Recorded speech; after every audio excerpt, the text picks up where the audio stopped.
हम लोग पढ़ रहे थे संज्ञा। क्या पढ़ रहे थे? संज्ञा।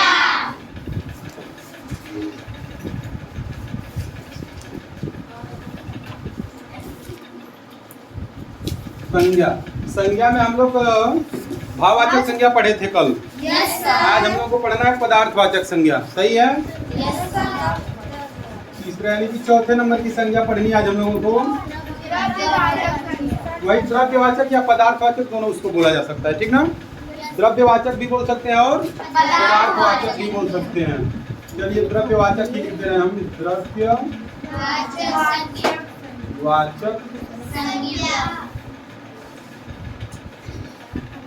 संज्ञा या इसी को हम पदार्थवाचक भी बोल दे रहे हैं, वो भी लिख दे रहे हैं। पदार्थवाचक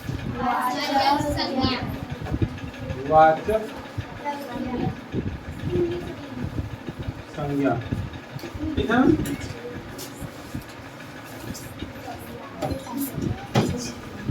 इंग्लिश वाले मटेरियल नाउन इसको बोला जाता है। क्या बोला जाता है? Material noun. इसका जो परिभाषा होता है वो ये होता है, जिन शब्दों से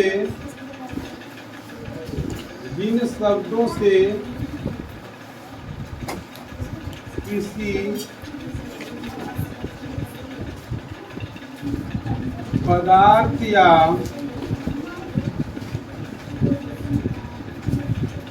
धातु का बोध होता है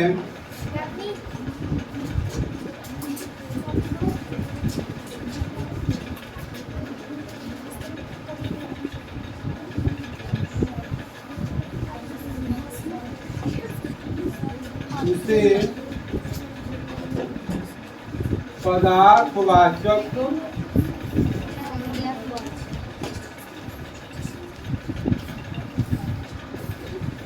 संज्ञा कहते हैं।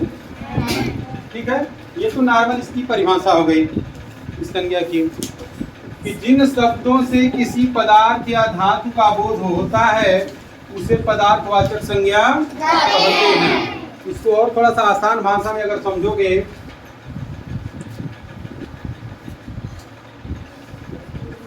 तो हो जाएगा।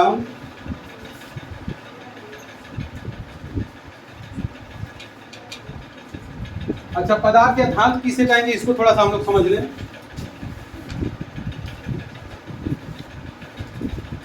पदार्थ या धातु वह होता है, ठीक है ना,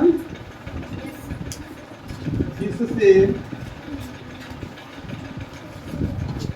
कोई दूसरी वस्तु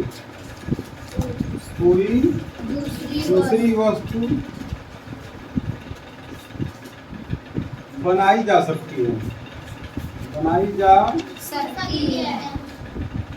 है और उसे मापा या तौला जा सकता है। क्या किया जा सकता है? मापा या तौला जा सकता है, ठीक है ना। ये सारे पदार्थ में आएंगे। कौन सी चीज पदार्थ में आएगी? जिनसे कोई दूसरी वस्तु बनाई जा सके और उसको मापा जा सके या फिर तौला जा सके। जैसे हम इसमें कह सकते हैं कि गेहूं, आटा, चावल, दाल, सोना, चांदी, तांबा, पीतल, लोहा, ठीक ना। ये सारी चीजें किस में आ जाएंगी? द्रव्यवाचक संज्ञा, पदार्थवाचक संज्ञा में आ जाएंगी। क्यों? क्योंकि जो सारी चीजें हैं इनसे कोई दूसरी वस्तु बनाई जा सकती है। जैसे आटा है तो उससे रोटी बना सकते हो कि नहीं बना सकते हो? समोसा बना सकते हो, पूड़ी बना सकते हो, घाटी बना सकते हो, कुछ भी बना सकते हो।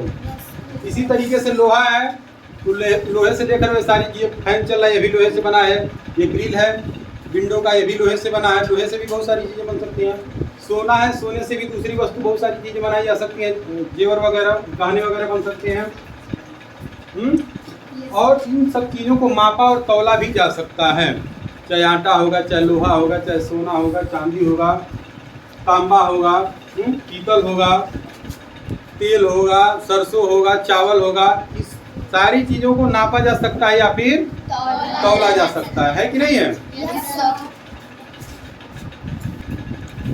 तो आप लोग यहाँ पे लिख सकते हैं, जैसे